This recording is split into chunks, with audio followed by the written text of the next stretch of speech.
Dernier podcast de l'année 2024 et pour l'occasion, c'est le temps de faire mon traditionnel recap de fin d'année. J'en ai fait un en 2022, un en 2023 et là, c'est le temps de faire celui de 2024. Les rétrospectives de fin d'année, c'est l'occasion parfaite pour analyser les bons coups qu'on a faits, analyser les défis et les enjeux qu'on a rencontrés et comment on les a surmontés parce qu'on le sait, il se passe bien des affaires dans une année. Souvent, au mois de janvier, on fait notre roadmap ou notre planification ou stratégie pour l'année qui s'en vient. Puis bien souvent, pour bien du monde, on se rend compte que ça ne tourne pas pantoute comme prévu. C'est bien correct de même, c'est ça la vie, il faut juste l'accepter et surtout s'adapter. Puis le mot adapter, je l'ai vécu assez solide en 2024, fait que je vais en parler dans le recap. Puis pour la rétrospective, ben je vais vraiment y aller au point de vue organisation, qu'est-ce qui s'est passé au AGB Training Club, qu'est-ce qui s'est passé dans notre équipe, comment est-ce qu'on a vécu ça. Et aussi, je vais toucher la sphère personnelle et la sphère entrepreneuriale parce que tout ça, c'est interrelié ensemble. Puis, je veux faire un recap, pas parce que je suis si hot que ça ou que ma vie est si cool que ça. C'est juste que j'ai des leçons que j'ai apprises dans la dernière année. Puis, si je peux en véhiculer quelques-unes, puis ça peut aider les gens qui écoutent, ben tant mieux. Fait qu'on commence avec le mois de janvier. Je vais y aller par trimestre pour le podcast d'aujourd'hui. Fait qu'on va faire janvier à mars pour commencer. Fait que janvier, qu'est-ce qui se passe dans la sphère fitness partout dans le monde? Donc, c'est les résolutions. Fait que les gyms, les entreprises de coaching, les nutritionnistes souvent sont assez loadés en janvier parce que là, c'est le temps des résolutions. Fait que qu'est-ce qui se passait de notre bord en tant qu'entreprise en janvier? Ben, c'est d'accueillir tout ce beau monde-là puis les aider à atteindre un meilleur physique, une meilleure santé et les aider avec leur entraînement. Fait que janvier, c'est pas passé grand-chose à part rouler la business. Mais moi, d'un point de vue personnel, j'avais un projet de perte de gras. Je voulais baisser mon pourcentage de gras pour être à 190 livres au début du mois de mai pour un photoshoot qu'on avait de planifier avec les membres. Fait que ça, c'était mon objectif personnel. Je voulais vraiment baisser mon pourcentage de gras parce que je me rendais compte que je ne me sentais pas au top de ma forme.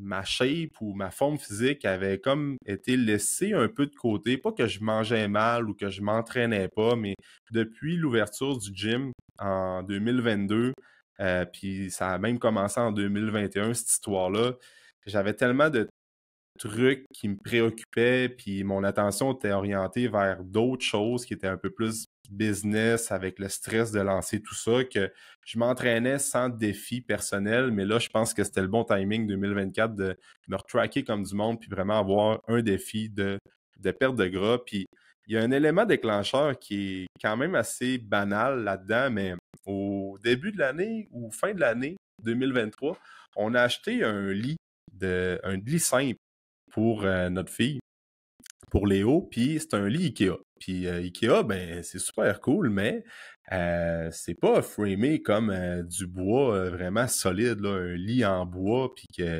c'est framé de bord en bord, puis ça peut supporter 500 livres. Tu sais, le lit à ma fille, je pense que c'était une capacité de maximale de 240 livres, une affaire de même. Quand je l'ai monté, j'ai lu ça, j'étais comme, OK, 240 livres, ma fille, elle pèse une trentaine de livres.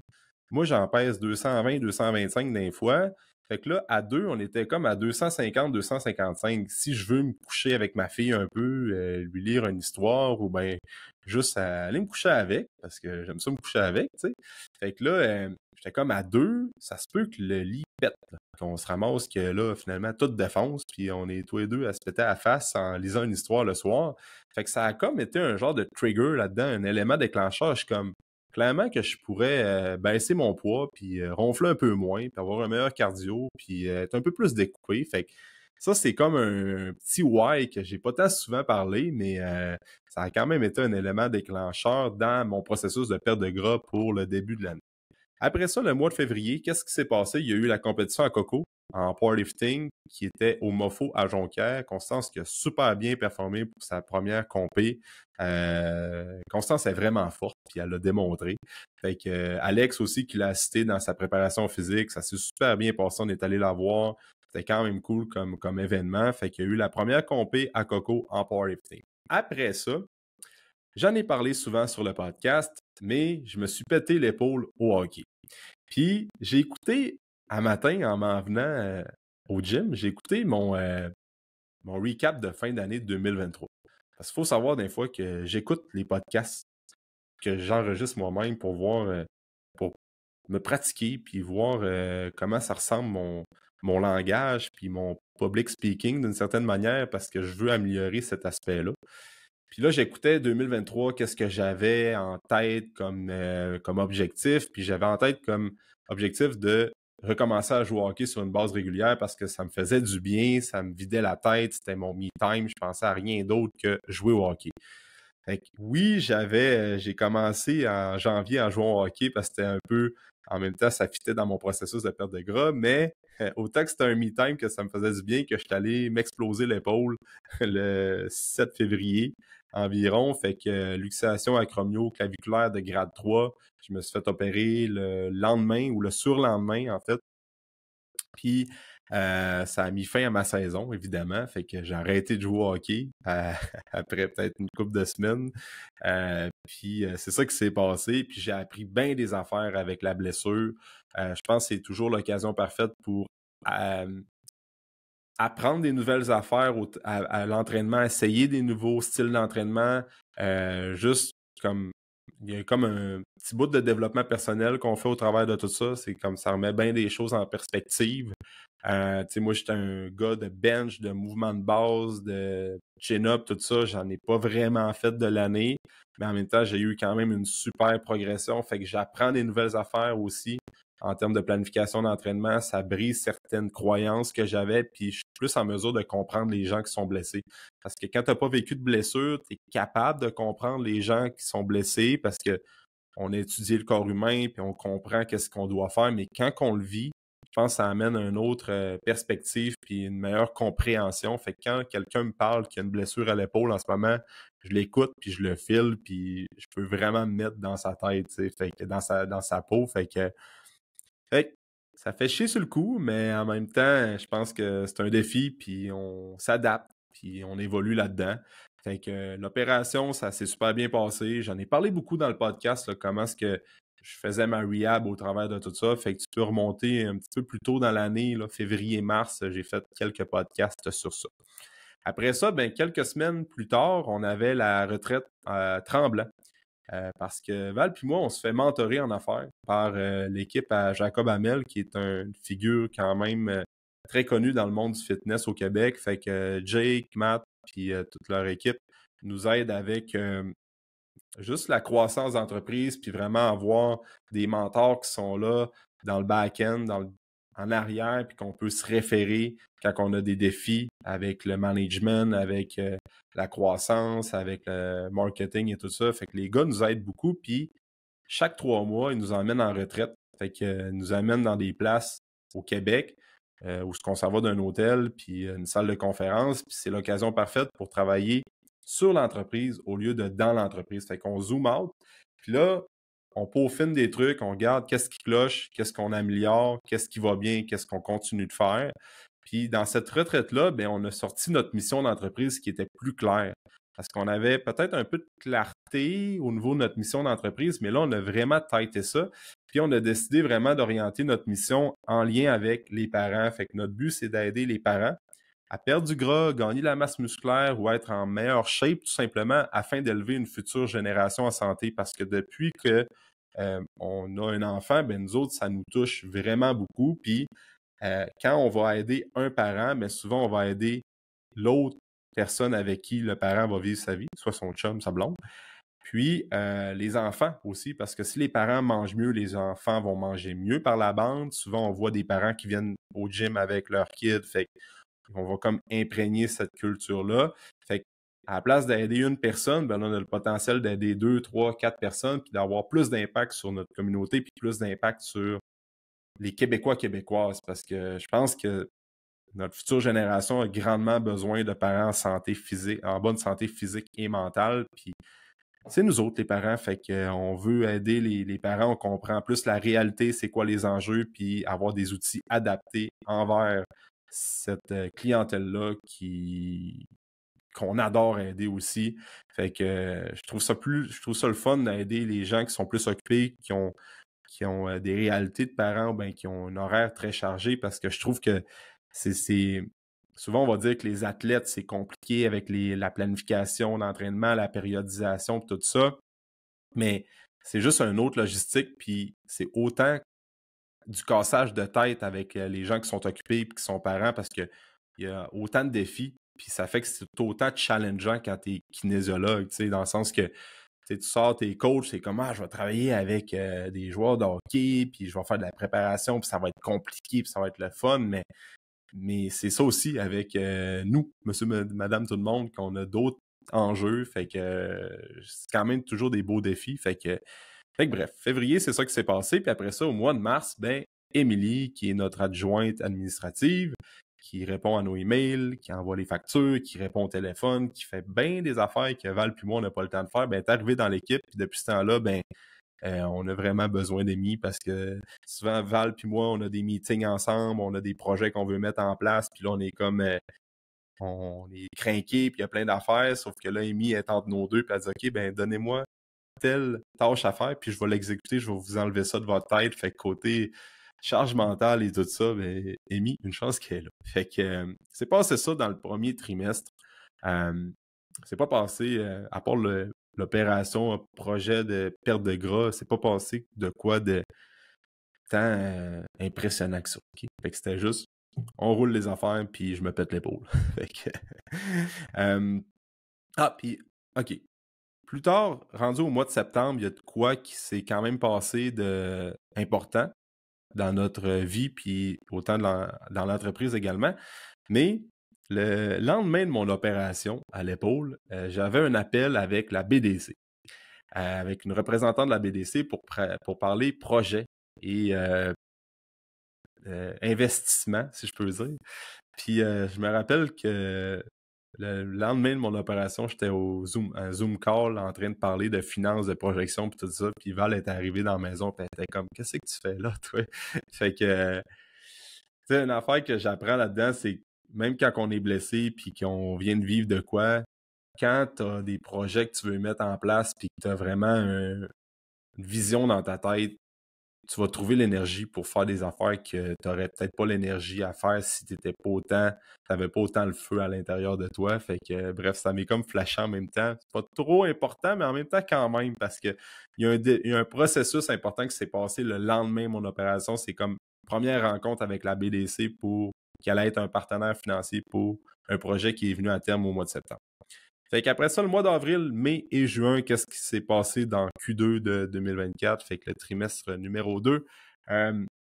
Avril, c'était vers la fin de notre activité. On avait un défi infernaux qui s'appelait, qui a débuté au début du mois de janvier, qui était une gang dans le gym qu'on a pris, puis qu'on a fait un défi avec eux autres, où on touchait un petit peu plus le volet alimentaire, mindset, entraînement et tout ça, pour avoir une gagnant ou un gagnant de ce défi-là qui allait remporter, je ne me rappelle plus combien de mois gratuits dans le Burning Club, c'est Claudia qui a remporté ça. Je ne sais pas si tu écoutes Claudia, mais on est toujours fiers de toi, Claudia. Tu es encore avec nous autres en plus. Mais c'était comme ça. On a fait des ateliers privés pour eux autres aussi. Puis on a tiré la gagnante, qui est Claudia, vers la fin du mois d'avril. Ça, c'était de quoi qui se passait qui était bien le fun.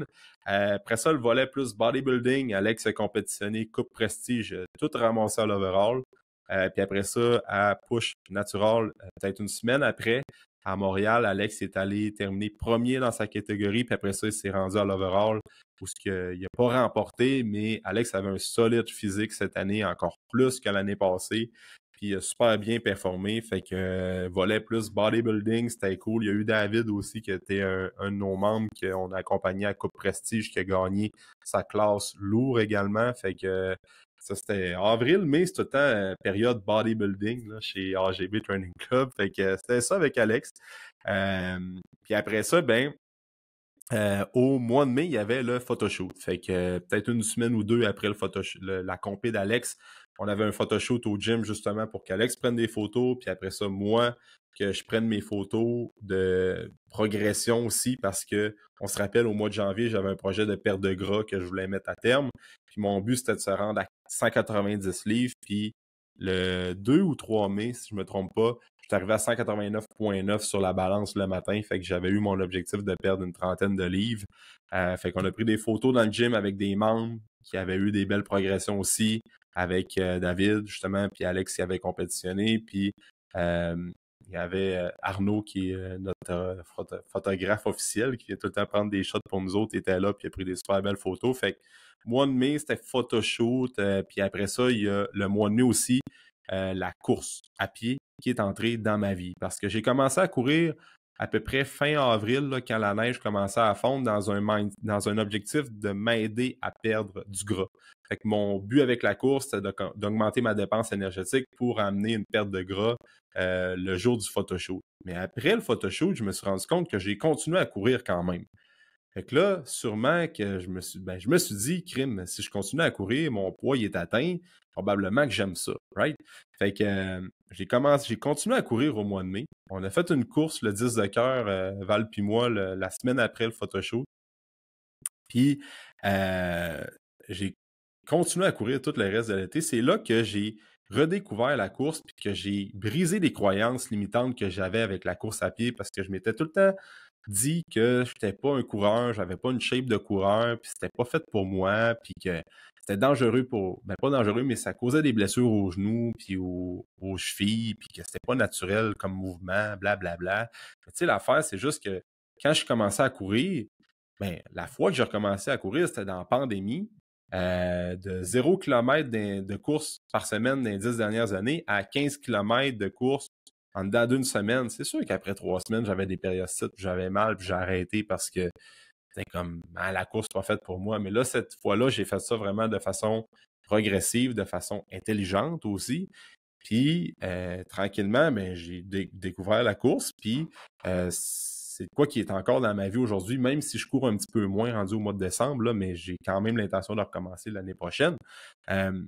Puis l'affaire aussi, c'est que, étant donné que j'ai eu un appel avec la BDC le lendemain de mon opération, on avait quand même des grosses décisions à faire puis à prendre, Val puis moi, côté investissement et tout, que je vais parler plus tard. Puis la course, c'était l'occasion parfaite pour moi de me vider la tête. Puis j'arrive le soir en arrivant du gym, Léo est couché, il fait encore clair là, le soir au mois de mai, là, il fait de plus en plus clair, fait que c'est de plus en plus motivant parce qu'on s'en va vers l'été. Fait que je mettais mes écouteurs, bang, je partais courir 30 minutes avec la musique au fond, puis ça me faisait un clean-up mental. Je revenais, ça me faisait tellement du bien. On dirait que tout était plus clair dans ma tête. Fait qu'il y a ce feeling-là, puis à un moment donné, j'ai rentré un petit peu plus de données, un peu plus d'objectifs avec la course. Fait que calculer ton pace, la fréquence cardiaque, essayer de battre un record pour un 5 kg, ultimement un 10 kg aussi. Fait que je me suis trouvé des défis, puis la course est vraiment rentrée dans ma vie au mois de mai. Ensuite, on a eu une autre retraite à Charlevoix avec notre gang avec qui on était allé à Tremblant. Fait qu'encore une fois, l'occasion parfaite pour zoom out, travailler sur l'entreprise, développer des nouvelles idées, échanger avec des coachs qui sont dans le même domaine que nous, s'entourer de gens qui vivent la même réalité que nous autres. Fait que cette fois-là, on est allé à Charlevoix. Fait que c'était super cool comme retraite au début de l'été. On avait un temps, Val puis moi, où on fait garder notre fille, on s'en va pendant 3-4 jours à l'extérieur, à l'hôtel, à s'entraîner, aller brainstormer, travailler sur l'entreprise, aller souper en gang, puis juste passer du bon temps. Fait que ça aussi, c'est passé au mois de mai.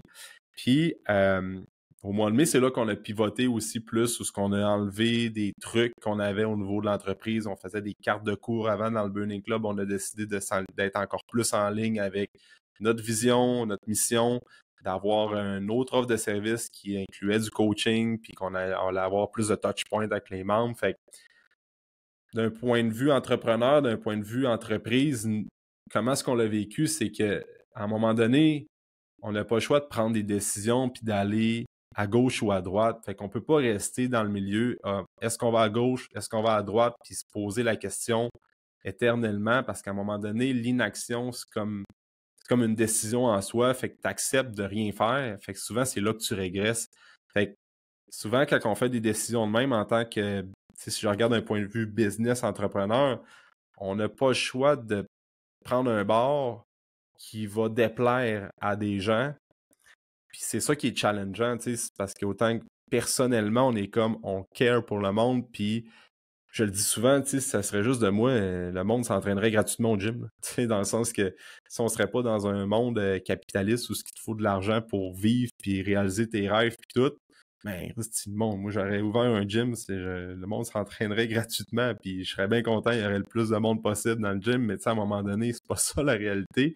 Puis quand on prend des décisions comme ça, ben, c'est sûr qu'il y a des gens qui sont déçus, qui aiment moins la décision qu'on prend, mais à un moment donné, c'est pas parce qu'on n'aime pas qu'on care pas pour le monde puis qu'on les apprécie pas, c'est juste que on prend une décision pour l'entreprise. Si on veut que l'entreprise évolue puis elle grossisse puis qu'on soit capable d'aider le plus de gens possible, mais à un moment donné, il faut que les opérations, il faut que la structure suive pour pas péter après 2-3 ans, là, pour pas que ça nous pète d'en face. Puis finalement, tout le monde est brûlé, puis on n'est plus en ligne avec notre vision, notre mission. Fait que, tu sais, avant, au final, ce qui arrivait, c'est qu'au mois de mai, il y avait une possibilité de venir s'entraîner chez nous. Tu pouvais acheter 15 cours.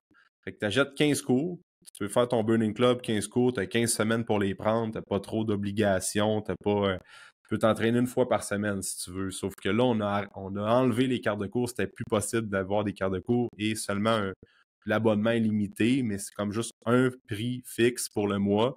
Puis tu peux venir tant que tu veux, tu as ton coaching d'inclure, tu as une rencontre par mois là-dedans pour qu'on t'aide avec les habitudes de vie, avec les blessures, avec tes défis, avec tes enjeux. Puis tu peux venir anytime t'entraîner dans le Burning Club, qui est rendu avec plus d'une vingtaine de plages horaires hebdomadaires, puis qu'on veut en ajouter encore plus. Fait que on a pris cette décision-là. Peut-être qu'il y a des gens qui étaient moins contents, mais en même temps, il y a des gens qui étaient contents aussi, puis nous autres, on n'a pas eu le choix d'aller avec qu'est-ce qui faisait plus de sens pour nous autres. Fait que mois de mai, c'est ça qui a changé. Mois de juin, il y a eu la compé avec les membres. Fait qu'on a fait une compé exclusive pour nos membres pour fêter. C'était comme l'anniversaire du gym un peu au mois de mai-juin. Là. Fait que début juin, il y a eu une compé où ce que les membres testaient leurs 3 RM sur il y avait le deadlift, il y avait le bench, le deadlift, le overhead press. Si je ne me trompe pas, c'était ces 3 mouvements-là. Fait qu'on testait les RM, puis ça donnait les 3 RM pour les convertir par la suite en 1 RM estimé. Fait que là, c'était des trucs que les gens ont bien aimés. Fait que il y a eu ça. Après ça, au mois de juin, il y a eu on a acheté une nouvelle machine, un pull-down puis un rowing, parce qu'on avait juste un, mais là, on a 2. Parce que dans le Burning Club, on intègre de plus en plus de mouvements sur des machines, sur des câbles, des mouvements qu'on voit dans les gyms conventionnels, mais on le met dans un groupe training. Parce que souvent, l'entraînement de groupe, ça va être des mouvements comme tu peux avoir de l'haltéro, comme ils vont faire au CrossFit avec de la gym, puis toute la structure du CrossFit qu'on connaît. Tu vas avoir, nous, c'était plus avec crawler, avec la corde, avec des slam bars, des trucs qu'on peut voir dans le high rock, ça, qui apparaît beaucoup, qui est vraiment en émergence depuis une couple de mois, puis dernièrement. Fait qu'on est un peu plus dans ce volet-là. Mais là, nous, on fait vraiment où ce qu'on intègre des machines, un leg press, un pendulum squat, un bench, des dumbbells, des press down pour les bras, du rowing. Fait qu'on avait juste un. Puis, j'ai décidé, encore une fois, on partait en vacances le samedi. C'était fin juin. Le samedi, le vendredi, c'était notre journée de vacances pour 2 semaines. On partait 2 semaines début juillet. Puis, j'ai décidé d'acheter la machine le vendredi. Elle était livrée le vendredi soir à 6 heures. Fait que Val n'était pas tant contente sur le coup. C'était comme, on part en vacances là, puis il faut que tu ailles au gym, monter une machine à 6 heures. Fait que... mais c'était un bon deal, puis j'avais comme pas le choix. Fait que on a acheté une machine au mois de juin, puis on est bien content de l'avoir aujourd'hui. Après ça, juillet, fait que là, Q3, trimestre numéro 3, juillet, on est en vacances 2 semaines, Val puis moi. C'est la première fois qu'on prend 2 semaines de vacances depuis qu'on a le gym en même temps, ensemble, en famille. Ça a fait vraiment du bien. On s'est juste reposé et on n'a pas fait grand-chose de spécial. On a fait du sport. Puis on a profité de la plage à Vauvert, où ce que mes parents ils ont une roulotte. Fait qu'on est allé à Vauvert, on a chillé là. Après ça, ben, on a couru, évidemment. Là, juillet, août, c'est là ce que j'ai vraiment augmenté drastiquement mon volume de course. Mon but, c'était de courir le plus souvent possible. Puis c'est ça, ça allait bien, mes performances allaient bien. Fait que c'est là que j'ai battu des records sur un 5 kg, un 10 kg. Au mois d'août, j'ai couru un 15. J'aurais peut-être aimé ça, courir un 21, mais à un moment donné, le timing était moins là. Il manquait peut-être un peu de préparation, mais peut-être que l'année prochaine, je vais me mettre ça comme objectif. Fait que juillet, août, l'été, hein, c'est l'été dans les gyms, c'est plus tranquille. Fait que les portes de garage sont ouvertes, on donne les cours, on entraîne le monde, on chill. Puis c'est ça qui s'est passé juillet-août. Amen. Là, on est rendu au mois de septembre. Fait que, mois de septembre, dans le fond, qu'est-ce qui s'est passé? Au mois de septembre, c'est que je parlais plutôt qu'après, le lendemain de mon opération, j'ai eu un appel avec la BDC. En fait, c'était pour acheter la bâtisse où ce qu'on est situé. Fait que l'entreprise, en fond, on est comme dans c'est comme un condo. Fait qu'il y a 3 sections, puis on a acheté notre section. Fait que pas le building au complet, mais on est rendu propriétaire de notre section à nous. Parce que ça faisait à peu près 1 an que ça se dessinait, puis qu'on avait des discussions avec les vendeurs. Puis, tu sais, à un moment donné, janvier, on s'est dit, regarde, on y va là-dedans, puis on pousse pour vraiment faire l'acquisition. Fait que là, on est rendu propriétaire de la bâtisse où ce que le gym est situé. Fait que, tu sais, d'un point de vue personnel puis entrepreneurial, mettons, sachant que quand tu es coach puis que tu as une business, ben les fonds de pension, c'est pas comme chez Rio Tinto ou ben, chez Hydro-Québec. On s'entend. Fait qu'à un moment donné, il fallait qu'on fasse des moves pour le futur. Puis l'immobilier commercial, ben je trouvais que la place où on est situé puis tout, c'était comme quand même logique comme move. Puis aussi, c'est que ça sécurise notre spot dans le sens que quand tu es locataire, puis dans le genre de building qu'on a avec des grands portes de garage, il suffit qu'il y ait une franchise ou quoi que ce soit qui arrive avec un gros pouvoir financier puis qui veulent juste prendre la place. Puis, fait qu'on n'était pas, sans dire sur un siège éjectable, mais en même temps, on le sait pas, tu sais. Fait que là, au moins, ça consolide notre place. Puis pour l'équipe aussi, on est capable de plus dessiner le futur avec les projets qu'on veut mettre en place. Fait que c'est ça qui s'est passé dans le fond. Fait que tout ça, puis c'est pas mal de stock, sérieusement. J'étais comme, ça va bien aller. Ça a super bien été, mais sérieusement, faire des process comme ça en start-up aussi, parce que c'est pas comme si on avait décidé d'acheter la bâtisse après 15 ans de roulement et d'opération. On l'a acheté après, dans notre 3e année, tu sais. Fait que c'était gros de paperasse, gros de discussions. Après ça, des partenaires différents,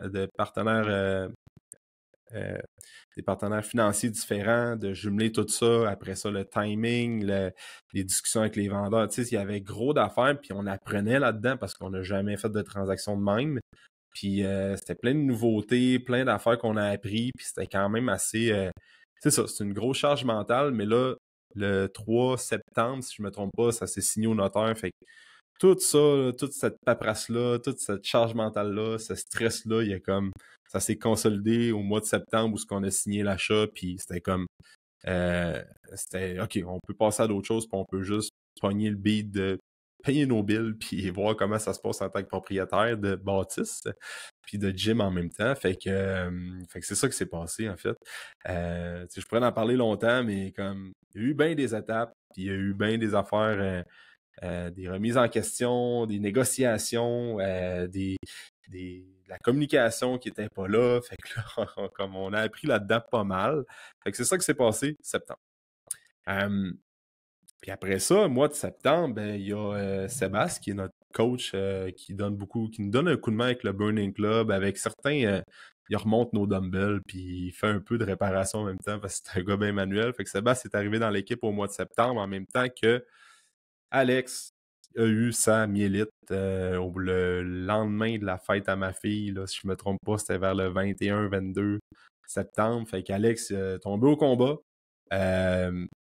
Puis à partir de là, le dernier trimestre, là, ça a comme été assez rock'n'roll, là. Je peux en parler un peu plus en détail parce que je viens juste de le vivre, là. Des fois, quand je parle du mois de janvier, février, c'est un peu plus vague dans ma tête, mais Alex, dans le fond, il y a eu une myélite qui a atteint, c'est comme un virus qui aurait muté d'une certaine manière, qui a affecté la moelle épinière, puis il a perdu des sensations dans les parties de son corps, puis il a été en arrêt de travail encore à ce jour, qui n'a pas travaillé avec nous du reste de l'année parce que, bon, il fallait qu'il fasse son rétablissement, puis qu'il récupère, il y a eu des traitements, il a été hospitalisé un bon 2 semaines, si je me trompe pas, Alex. Puis, il y a les gens qui écoutent le podcast, probablement que vous suivez qu'est-ce qui se passe sur les réseaux sociaux. Fait que Alex en a beaucoup parlé, puis a été vraiment transparent là-dedans, puis il a comme vraiment documenté tout ça. Fait que c'était super inspirant. Puis, il revient le 6 janvier. Fait que l'année 2025, il revient progressif.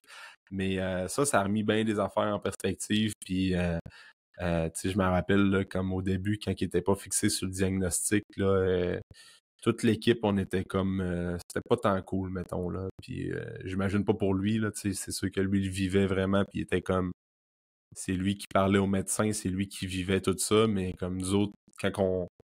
Alex est hospitalisé, mais là, on était comme, on aurait aimé ça. Moi, d'un point de vue personnel, j'aurais aimé ça être comme plus avec ou l'aider plus, mais là, à un moment donné, il fallait qu'on roule l'autre bord aussi, puis que fallait prendre son poste aussi. Fait que c'est comme moi qui ai ramassé toute la responsabilité d'Alex, en plus de... en fait, j'ai ramassé plus le coaching client, plus le fait qu'on vient d'acheter une bâtisse, mais là, il faut quand même pogner le... Il y a des affaires après, la transaction est signée, mais là, il y a des affaires à faire gérer aussi. Fait que c'était comme bien des affaires, bien des chapeaux. Puis à partir de septembre, c'est un peu là, ça a commencé à être gestion de chaos. Puis c'est pas tant on vise l'équilibre, mais c'est comment est-ce qu'on peut gérer le déséquilibre le plus possible. Fait que septembre, c'est ça qui s'est passé, mais au final, c'est plus octobre que, bon, ben là, on s'est fait à l'idée qu'Alex allait pas revenir avant Noël. Fait que là, c'était comme, bon, qu'est-ce qu'on adapte? Comment est-ce qu'on... Sébastien nous a donné un coup de main parce que là, on manquait un peu d'effectifs sur le plancher. Les filles, Marie, Coco, Val, Émilie, on a tout step up le plus possible pour combler le fait qu'il manquait quelqu'un dans l'équipe qui est full-time. Alex, c'est comme notre seul full-time avec Val puis moi. Fait que c'est sûr que ça paraît beaucoup. Fait que octobre, c'était surtout ça, comme on gère le plus possible, puis on pédale. On pédale, puis on pédale, puis c'est ça, des fois, l'entrepreneuriat, c'est comme quand je dis, j'étais là 2024, je vais avoir plus de temps pour créer des projets, pour mettre en place des choses, des stratégies, puis mais dans le dernier trimestre, c'est pas tout ça qui s'est passé. C'est pas tout là qu'on a fait de la croissance de malade, parce qu'à un moment donné, capacité d'énergie que tu es capable de donner dans différentes places, dans différents domaines, dans différentes sphères de l'entreprise. Puis là, la croissance, puis le développement des idées, puis tout, c'était vraiment, on va tirer à plug là-dessus pendant un petit bout. Qu'est-ce qui est important en ce moment, c'est que nos clients aient des résultats, aient un bon service, puis on se concentre sur le service, les opérations, puis vraiment que les gens aient des résultats. C'était pas le temps, le timing de développer des nouvelles idées, puis fait que c'est ça qui s'est passé. Novembre, on a eu une autre retraite à ce fois avec les coachs à Magog. Fait que là aussi, ça nous a aidé beaucoup. Bon, malgré le fait qu'on roulait pas mal, on s'est dit, regarde, on va aller à Magog, ça va nous faire du bien. Juste essayer de mettre des choses en place plus concrètes avec la réalité qu'on vit en ce moment. C'est là qu'on a changé le gym en revenant de Magog. On a mis des vidéos là-dessus sur les réseaux, mais avant, le gym était orienté d'une certaine manière, mais là, on a tout mouvé ça de A à Z. Un vendredi, encore une fois, vendredi, ça a fini tard, cette journée-là, mais on a déplacé le gym au complet, sans plan. Fait que, tout le monde me disait, fais un plan, fais-toi un plan, là, dessine-toi ça, puis j'ai comme... Je suis arrivé, j'ai dit, on commence à déplacer des machines, puis on va le vivre au minute à minute, puis on va placer ça au fur et à mesure. Fait que ça a quand même bien été. Ça n'a pas été si pire que ça, déplacer des machines. Si jamais tu veux déplacer des machines dans ton gym, tu t'achètes des disques sur roulette pour déplacer les skidoo. Puis même si ta machine est pesante, là, ça se déplace quand même bien avec un transpalette. Il n'y a pas de trouble avec ça. Puis avec des bras, ça se fait super bien. Fait qu'on a déplacé le gym pour optimiser plus le Burning Club, pour qu'il y ait possibilité d'être plus efficace dans notre gestion d'opération puis comment ça se passe dans les trainings. Fait qu'on a déplacé le gym de A à Z. Puis après ça, on a eu une compé pour les membres. Notre deuxième compé de l'année. C'était-tu le lendemain ou la semaine d'après? Ouais, fait qu'on a eu la compé, fait que ça c'était vraiment cool, là, vraiment une plus petite compé, les gens ont vraiment aimé ça, puis on a mis vraiment, on aime ça faire des événements clients, puis plus ça va, plus on en fait, plus on est bon, plus on connaît nos forces, nos faiblesses, puis plus notre gestion d'équipe est bonne, puis ça fait que ça fait tout le temps des événements le fun. Fait que novembre, c'est ça qui s'est passé. Puis décembre, ben, on revient tout juste de voyage. Val puis moi, on est parti à Punta Cana avec nos coachs, encore une fois. Fait que là, c'était comme une retraite turbo plus où ce que on s'en va en voyage avec eux autres, puis on s'en va travailler dans l'entreprise. Fait que on travaillait 3 jours sur 6 là-bas. Écoute, c'était pas 3 jours de travail intense, là, parce que on s'est bien rendu compte tout le monde que dans le sud, il fait 30 degrés dehors. Pas tant là que tu vas travailler des heures de fou, mais en même temps, juste d'échanger avec les gens, puis d'être dans un environnement différent, puis de plus planifier l'année qui s'en vient, puis faire un genre de recap aussi, ça aide beaucoup. Fait que c'est quand même un très beau win, puis l'expérience était super cool, là. C'était la première fois que j'allais dans le sud. Val était déjà allé, mais on est allé là avec ma mère puis ma fille. Fait que c'était cool comme voyage, mais je suis pas 100% fixé sur comment est-ce que je peux tout inclus. On dirait que c'est beaucoup d'abondance dans tous les sens du terme, puis je sais pas c'est quoi ma vibe officielle ou ben mon feeling officiel face au tout inclus. Mais bref, ça c'est une autre discussion. Puis là, ben, on se retrouve là, décembre, on est en train de closer l'année. Fait que là, on part en vacances, le temps des fêtes, le groupe training roule.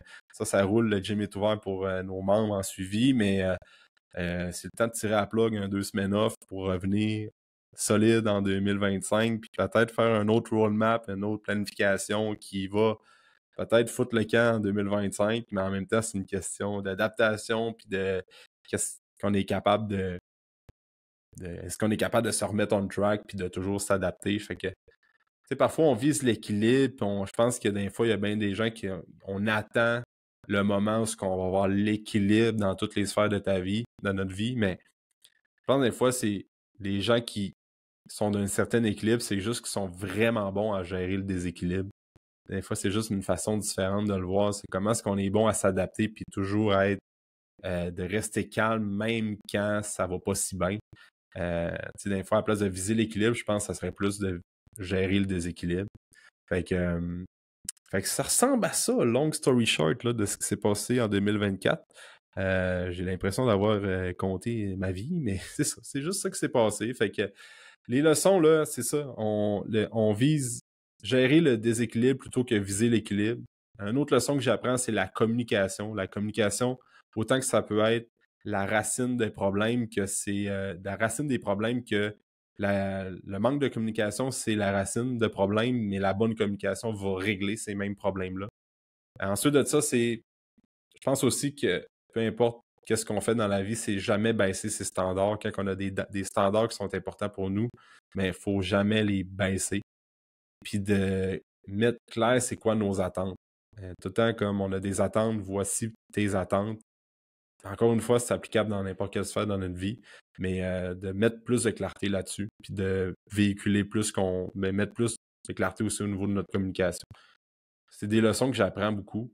Ensuite de ça, on s'entoure des gens qui sont sur la même fréquence que nous. Fait que, si on veut, des gens, mettons, on veut vivre des émotions qui sont à haute fréquence comme la générosité, la joie, la paix, la gratitude, ben, on va essayer de s'entourer des gens qui sont sur ces fréquences-là. Comme ça, on voit plus, on s'entoure de gens qui nous propulsent vers le haut plutôt que nous tirer vers le bas. Fait que notre entourage a un énorme impact sur notre niveau d'action et les résultats qu'on va avoir.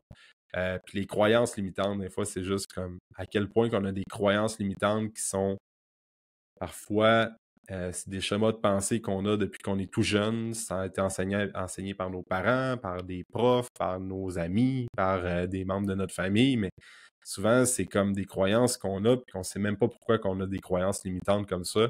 Puis c'est juste de quand on a un projet qui nous tient à cœur, puis qu'on a une vision de quoi qui nous tient à cœur, c'est personne ne peut nous l'enlever. C'est à nous que ça appartient. Puis si on y croit, puis on le visualise, ben, à un moment donné, c'est comme on va juste atteindre l'objectif qu'on veut atteindre. Ça fait partie aussi de c'est ça, tu sais, on parle beaucoup de manifestation, de visualisation, mais tu sais, je pense que c'est mettre notre attention à la bonne place, puis s'entourer, setter notre environnement pour que ça soit propulsant au lieu de nous tirer vers le bas. Euh, Fait que c'est ça, c'est plein de leçons que je retire. Euh, Même affaire avec les blessures, tu sais, les blessures, c'est tout le temps une manière d'apprendre des nouvelles choses, d'apprendre aussi, de développer des nouvelles stratégies, dans mon cas, tu sais, des nouvelles approches avec l'entraînement, puis d'aider plus les gens aussi pour le futur.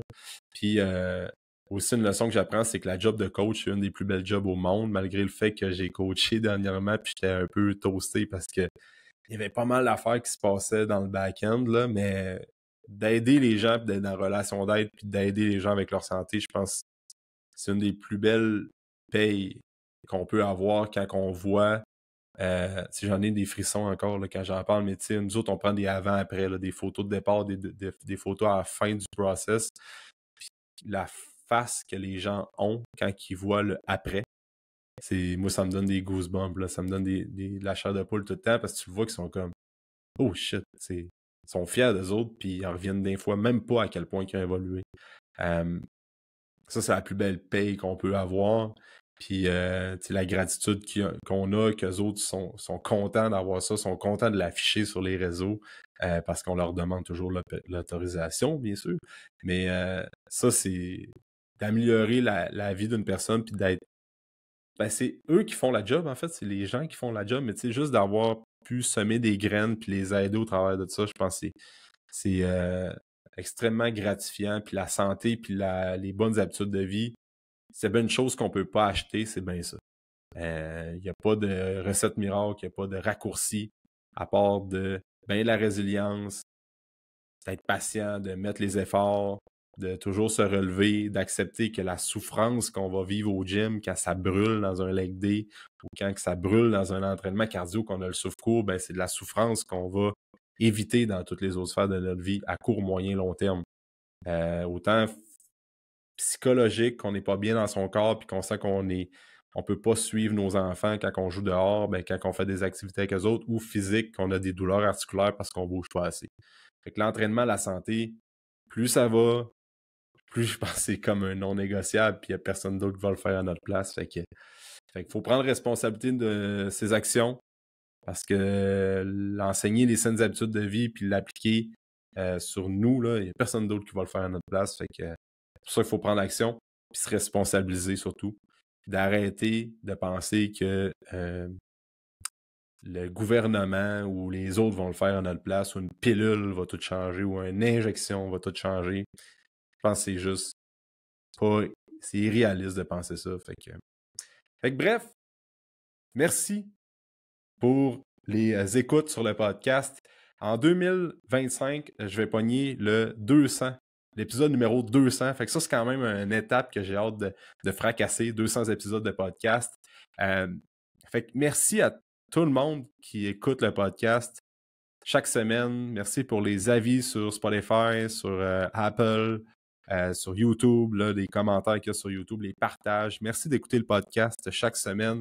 Ça continue pour 2025, là, dès la première semaine. Je vais peut-être prendre une pause une dizaine de jours, mais début janvier, on repart le podcast. J'ai fait beaucoup de podcasts solo dernièrement parce que je manquais de jus, là, j'avais moins d'invités parce que j'avais moins de temps et moins de place pour inviter des gens avec qui je voulais jaser, mais je veux continuer quand même la formule avec des invités là, pour 2025. Fait que j'ai plein de noms dans ma tête, plein de personnes que je veux jaser avec eux, dans le but d'aider les gens qui écoutent avec la santé, l'entraînement, les habitudes de vie, puis vraiment rentrer un petit peu plus dans des sujets précis aussi. C'est comme mon objectif avec le podcast pour 2025. Puis, that's it. Fait que merci d'écouter le podcast. Je vous souhaite, si tu écoutes le podcast, ben, je te souhaite une belle année 2025, remplie de tout ce que tu veux dans la vie, comme d'abondance, puis de tout ce que tu veux réaliser. Puis si tu as des projets, tu as des objectifs que tu aimerais mettre à terme, ben laisse personne d'autre te voler ce projet-là. C'est à toi, ça t'appartient. Puis si tu y crois, puis ça vient du fond de ton cœur, ben c'est sûr que tu vas réaliser cet objectif-là parce que tu ne peux pas échouer si tu n'abandonnes jamais. Fait que sur cette citation bien quétaine, merci d'avoir écouté le podcast. Puis nous, on se dit en 2025 pour nouvelle année de podcast. Fait que merci tout le monde. Puis on se voit en 2025.